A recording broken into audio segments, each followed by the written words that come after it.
What is school for?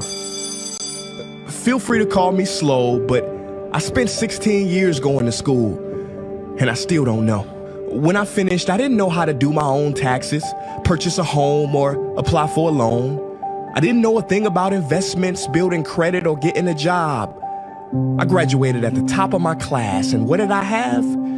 This fancy diploma to sit at home with my mom. But luckily, they did teach me some important skills like factoring trinomials and how mitochondria is the powerhouse of the cell. I'm so happy I remember the Pythagorean theorem, because it helped me a lot. Okay, I'm lying, let me stop. Because all the stuff they taught me, truthfully, I forgot. Mom, remember when you would ask me, what did you learn in school today? And I would say, nothing much. I wasn't being modest. The truth about it, Mom, is I had already forgotten. And it's not just me. Millions of students sing the same song. How many of you guys avoid eye contact with the teacher to try not to get caught upon? Afraid to raise your hand for fear of being wrong, which proves that school isn't an environment for learning or building up the intellect. It's just a game you play for grades and how many A's you can collect. But I guess what do you expect when the most commonly asked question in class is this gonna be on the test? Is this gonna be on the test? See, if school put learning instead of testing and memorizing as the top standard, then the letter F would not stand for failure. It would stand for find another answer. And if school was really interested in our personal and academic success, students would wake up later, have more freedom, and homework a lot less. And that's not my opinion. This conclusion has been scientifically tested and proven. And any teacher that doesn't believe me, feel free to check my works cited page to inspect. Oh, and I did it in MLA format because I know that's all you will accept. See, students would get more benefit from an extra hour of sleep than putting them through the torture of an extra essay, reading 150 pages, doing problems 1 through 60 on the worksheet, and having 3 projects due by the end of the week. Not only is it pointless pain, but it's also dim-witted, because we get so much work, but they don't teach the time management skills to deal with it. See, in school, we are controlled by bells.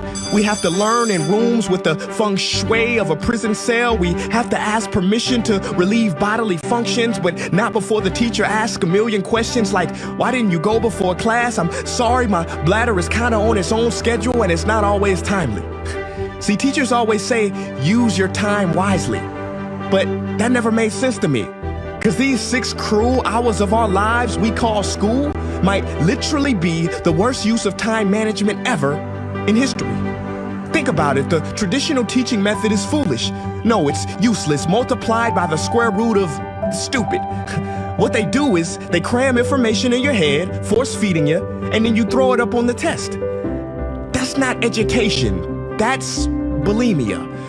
And the more bulimic you are, the better you will do on their assessments. So it's no wonder why so many students graduate mentally and emotionally anorexic. See, school teaches you how to memorize dots. True education should teach you how to connect them. True education teaches you how to catch a fish. School teaches you, yeah, you caught the fish, but you didn't show your work, so it doesn't count. Throw it back. I'm just asking, what is school for? It's not education, that's just not true. If you still think that, you might be sniffing glue. See, the word education comes from the Latin root educe, meaning bring out, i.e. bring the gifts out of a person and make them viable.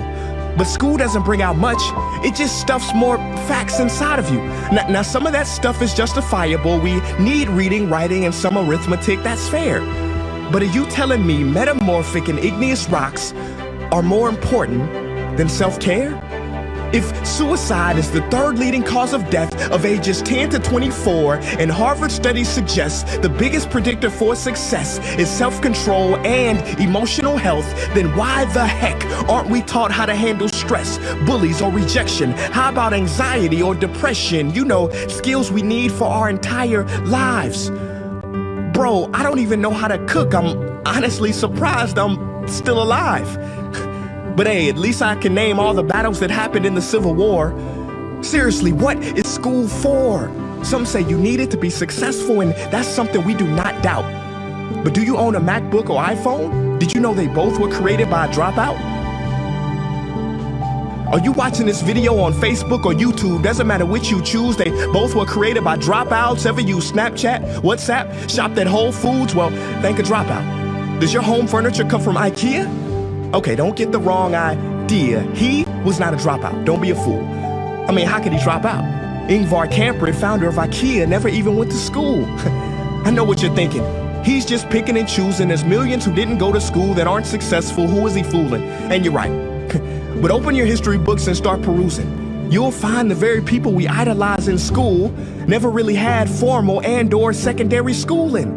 I'm talking George Washington, Abe Lincoln. America's best presidents had zero school between them. Ben Franklin, Thomas Edison, shall I proceed? Ernest Hemingway, Mark Twain, Teddy Roosevelt, Margaret Mead. Now please, I'm not saying drop out, because some schools are great and many teachers are rare treasures.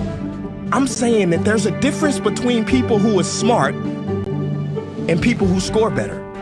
I'm saying that your future is something that no test will ever measure.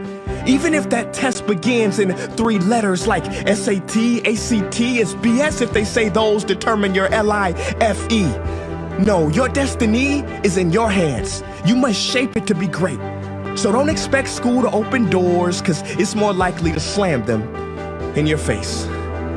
Sometimes I wonder about all the dreams lost in school and how much potential goes to waste. If it wasn't for music and YouTube, then I would have been just another lost case. Everybody watching this, please, close your eyes. Imagine a child sitting in the back of some teacher's class in some town. He never raises his hand, he fails most of his classes, but inside of him, there is a passion. And if nurtured and brought out, will lead him to discover the cure for cancer. But you see, I'm afraid that that child's gift will never come out. He will never win the Nobel Prize award because in class he was ignored and his worth was judged only by his scores.